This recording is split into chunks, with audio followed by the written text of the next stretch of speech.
kind of the manufacturing side, like what are the specific things that have made you better making pies, basically? The way the product moves around the factory from a raw ingredient to a finished product, Right. You know, so you could see the raw sheet glass that we would get in, you know, in its single-glazed form, is akin to getting vegetables or meat or anything else, and then marrying that glass up with, you know, the thing that separates it and makes it into a double-glazed unit that can be seen as perhaps the pastry. Yeah. And so it's bringing all these raw ingredients into a final product and the way that they move around a factory. But you're also, I mean, like, he's insanely good at like the production line sort of side of things. Yeah. Figuring out how to speed things up, you know. I mean, that's it, isn't it? Like, and you find, I mean, there's real satisfaction as well. Like, I think both of us are quite good at that. But you sort of like, obviously it started off with just the two of us. So it was just like very much like, all hands on deck. And I think like, what we do now is we're looking at other people doing them for us, and we're like, oh right, that's, you know, that's holding us up. We need to figure out a way to speed that up. Yeah. How do you figure that out? Okay, well, we need to get this bit of machinery, or this needs to go, that table needs to go. Do you know what I mean? Like, it's just, because you've now, we're right, talk about the football stadiums coming on board. Yeah. So you've now got, is it Arsenal, Watford? Watford, no. Oh no, what that was the. So Arsenal, Fulham. So all GA, and then general admission, and then Leeds is hospitality. And then obviously like the women's games as well. So we've got the women's, Arsenal women's, which is massive. That's mad. And then, so how does the production line from making it in your flat, right, during lockdown, like what I'm trying to get to is how, because I think a lot of people talk about the product. Yeah. And like the product has to be banging when you get onto that, your chef background. Yeah. But I think scaling and like learning how to almost do that jigsaw puzzle of like, this needs to work so we can hit that volume. Yeah. I think that's a really interesting like art and science.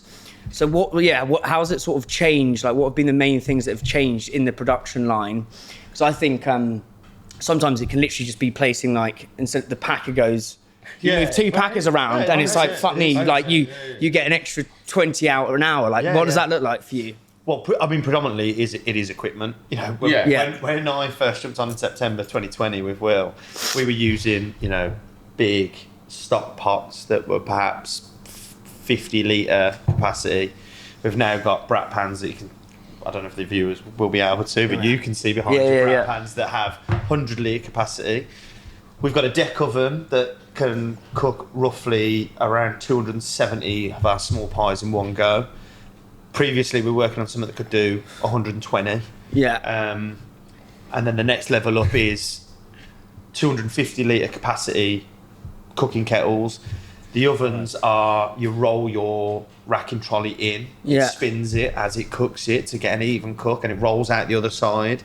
And so there's a lot of it is, there's a lot of thinking to be done, but a lot of it is, it's a bit of a balance between the two of maximising efficiencies and also making the money so you can spend it on more equipment. Basically. That doesn't happen overnight, you know. It's like I used to be colouring off like, oh my God. Like, I used to have like 2 inductions and be like colouring meat, so like browning off beef. 4.5 hours? Yeah, 5 hours. Just like shh. And then braising it for 6. And then be like, and then be like, I think it's gonna be a late one tonight actually. just got the meat ready to go in the oven. But like now, so it's just like, I mean, you need cash. That's a massive thing. I mean, like, because we would have made that decision a long time ago to have all this kit. But obviously, you just got to gradually build, and we had the funds that we had, and we dealt with it, you know. And you find small things over the course of years that make big differences. 100%. You know? Like, it's mad. I think it's so interesting because it's like how, with that chocolate company I was talking about, like there are almost like too many fucking steps in the supply chain. You just take one little thing, but you have to like go through that arduous bit at the beginning. You know, oh my, then you're constantly looking back retrospectively, being like, what was I doing? Like, was I browning meat for 4 hours? You know what I mean? Also, like, there's a real satisfaction in that because we've done it the right way, you know? Yes. Otherwise, you've cheated a little bit, you know? Yeah. I mean, I think, like, we've grafted. That's the most important thing, is that we have worked off fucking arses off, man, like, over the last 4 years. And, like, we used to pay each other 50 quid a week. We weren't taking 40 hours in 2 days. We weren't taking universal credit.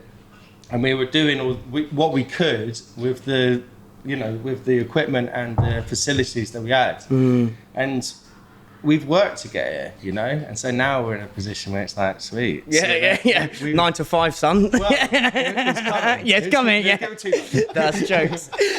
And then with the